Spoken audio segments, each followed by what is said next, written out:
There are three things in your existence: birth,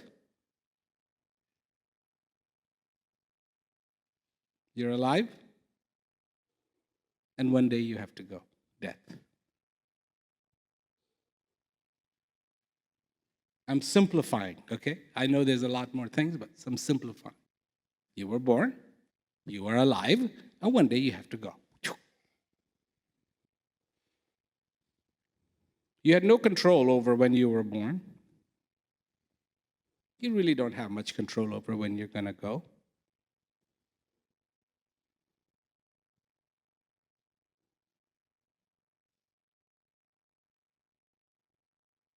But between those two,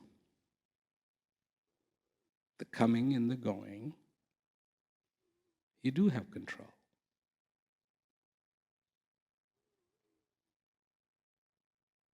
Question is, are you?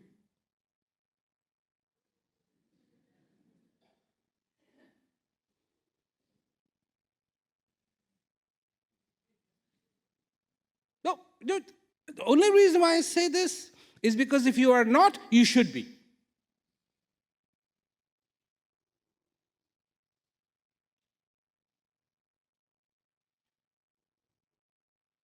Because that's the only way you're going to be able to say, excuse me, I don't want frustration in my life. Excuse me, I don't want anger in my life. Excuse me, I want joy in my life. Excuse me, I want peace in my life. Excuse me, I want to feel good every day.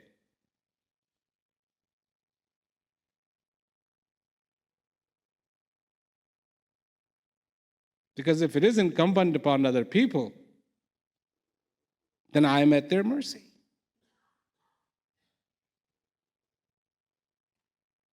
Their approval makes me feel good, then I am at their mercy. And I have to do what I have to do to please them.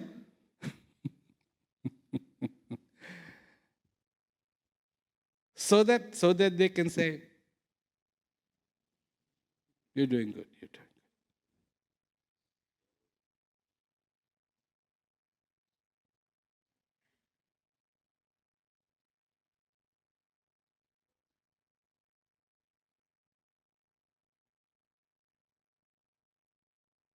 What's really difficult about life?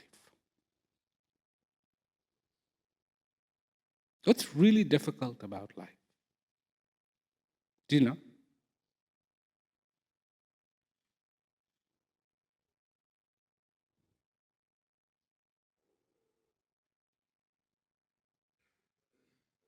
Like a tape recorder, it doesn't have buttons. Pause, stop, rewind.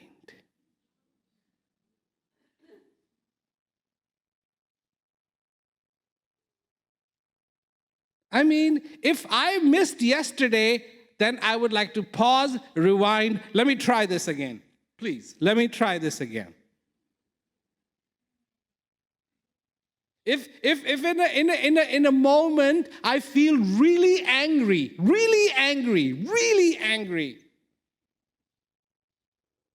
I know what's going to happen after my anger. I'm going to feel bad. I could just pause, rewind. Let me try this again.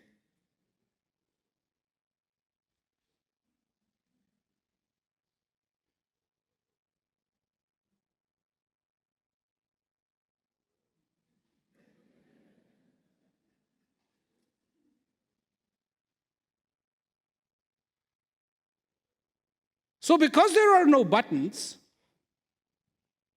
you are forced to live your life consciously every day. And that's really difficult. That is really, really, really difficult. And the reason why it's difficult, because you're not set up for it.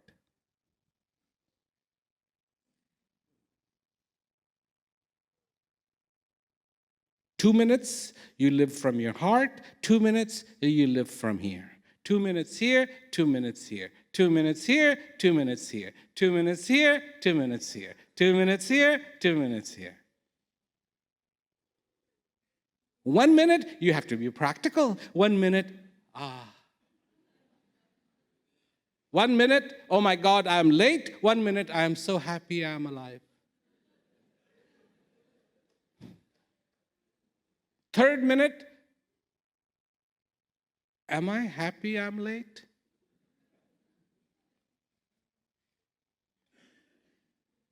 Confusion.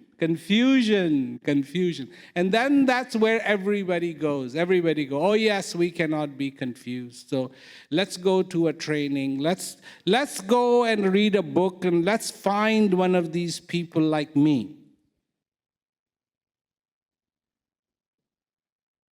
But what I will tell you is straight. I will tell you. You don't need to be looking at me for peace. You should be looking at you for peace.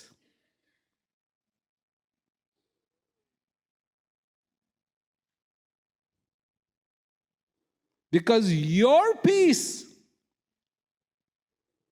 resides in you. My peace resides in me. I cannot give you my peace. You cannot give me your peace. I cannot give you my breath. You cannot give me your breath. And from that time, from that one wall to the other wall, not one moment can be exchanged. It's yours, it's mine.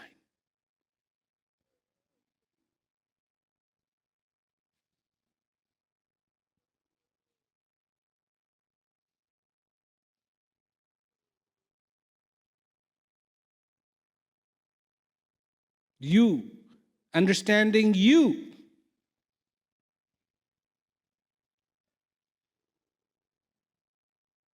You, understanding you.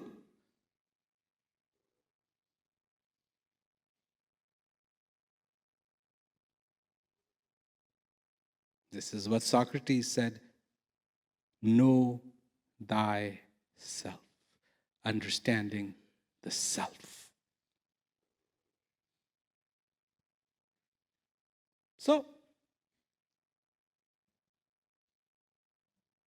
what I have to say is very simple. What you are looking for is within you.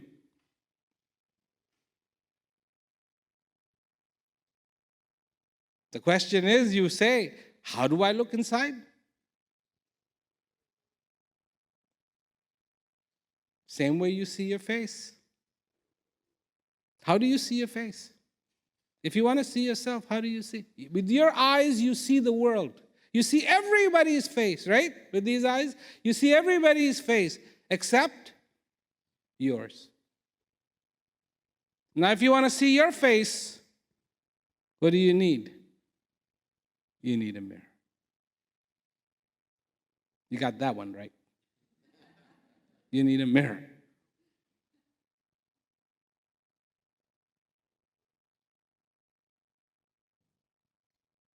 Not dependence, independence. I'm about freedom. I'm talking about independence. That's where my message is so different. It so happens I do come sit down in a chair, or sometimes I'm standing by a podium. I do talk in a microphone.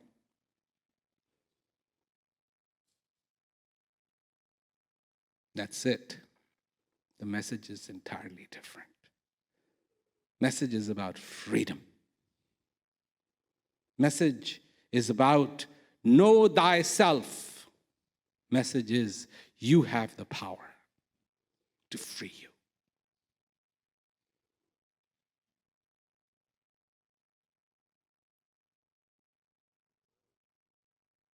When I say, you know your world, now know your breath. Why do I say that? Because in that life, there's something so beautiful.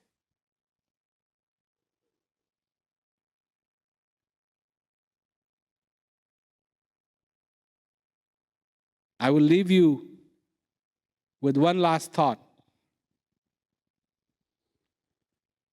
And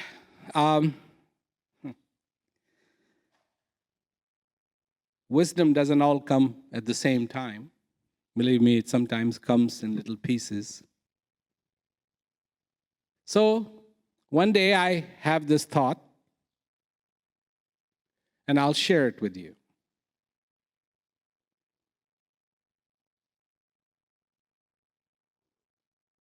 If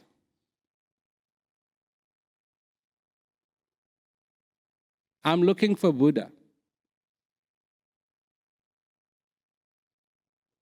now I have seen pictures of Buddha, I have seen statues of Buddha. And if I'm looking for Buddha,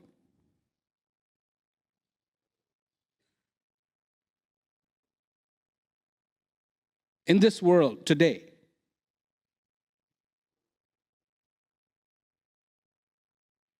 how should I do it?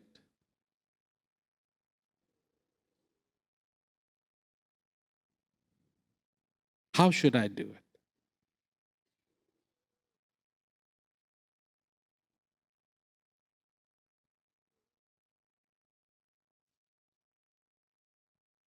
Because should I be looking for somebody that looks like the statues that I have seen, the pictures that I have seen? Because if I am, I won't find a Buddha.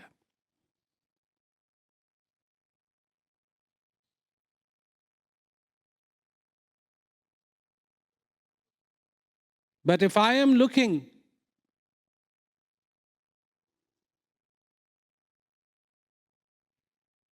for someone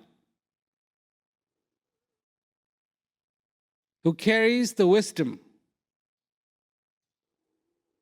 who carries the benevolence, who carries the kindness, who carries the caring,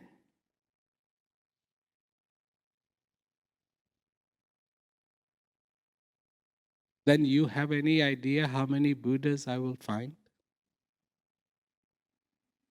Millions.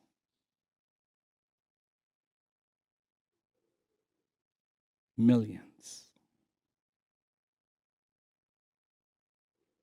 This Buddha wasn't about this. Buddha was about this. What made Buddha Buddha was not his face, but his benevolence, his caring, his sharing, his wisdom. That always lives. It never dies. It always lives.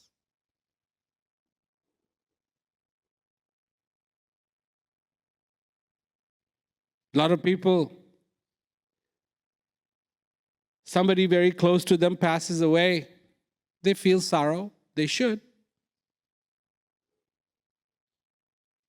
But because you've seen that person, you know you're attached to a face. Stop looking for the face.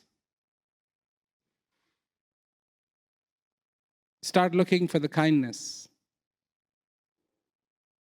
Start looking for the joy of that person. Start looking for the caring of that person. And you will realize they're still here. Not in one, but in many. And many. And many. And many. This is the wisdom of life, not the wisdom of the world. but the wisdom of life.